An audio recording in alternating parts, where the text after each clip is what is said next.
Second attempt, success. Ano to, half moon double tail to, kaya magaganda yan paglaki. Yun oh. Papakain tayo ngayon ng natin, beta fry. Dinadagdagan ko pa yung tubig nila eh. At umuunti yan eh. Ayan oh. Ito na yung update sa mga beta fry natin.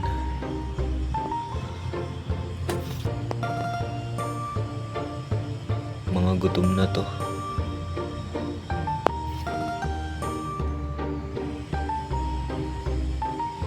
Ayan, ang dami niya. Mga gutom na yan, kaya ganyan. 1 month and 1 week nga pala sila eksakto. November 1 kasi sila na-hatch eh. November 1.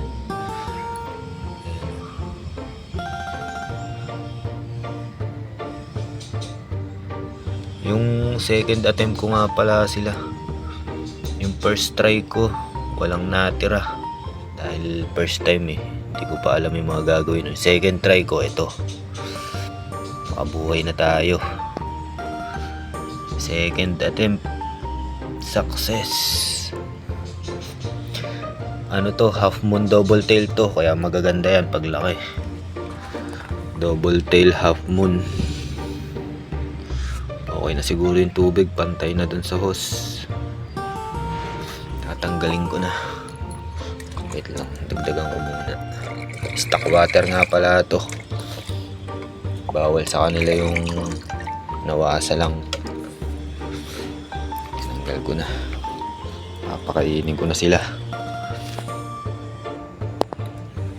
Wait lang, palapitin muna natin sila para maganda tignan.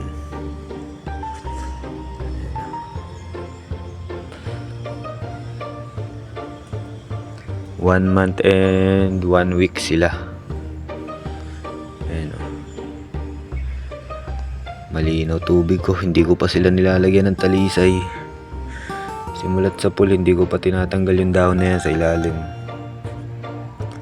Gusto ko malinis lang. Tsaka ako na sila lalagay sa talisay pag ano, juvenile na sila, pag para lumabas yung mga kulay. Ayan. BBS papakain natin sa kanila. Ito. Ayan o. Ito lang gagamitin natin, yung manipis. Ayan o.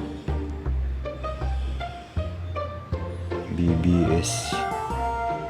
Spoiled yung mga yan.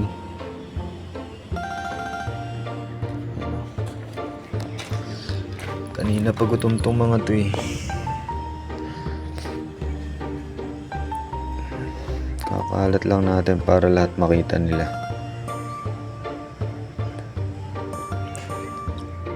Mananahimik na yung mga yan, hindi na magpapansinan yan.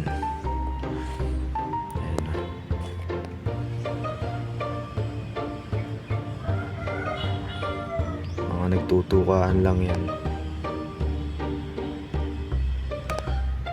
Hapon na kasi. Ano na? Anong oras na ba? 2:25 eh. Advance ng 10 minutes yan. 2:15. Hapon na. Kaya gutom na yung mga yan. Ayan o, may kulay na yun o, yung iba o. Ayan o. May kulay na yun o.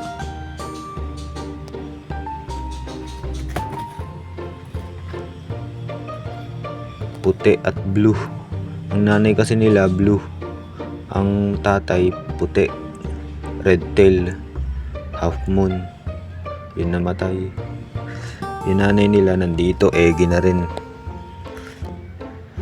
Eggy na ulit, kaya pwede na ulit isa lang yun. Yung nanay nila double tail. So ayan, lumalakas na sila kumain, kaya doble na yung amount ng pagkain na binibigay ko. Kukuha pa tayo. Ito.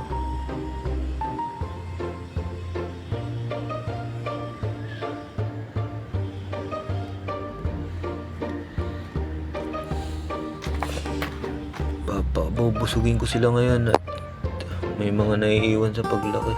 Ayun o, yung maliliit na yun o. Naiiwan sa paglaki. Mauubos naman nila yun.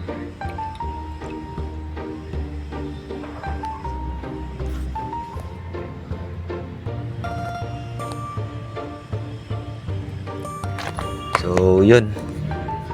Hanggang dito na lang muna. Papanoorin ko muna sila kumain. Pamparelax. 1 month and 1 week.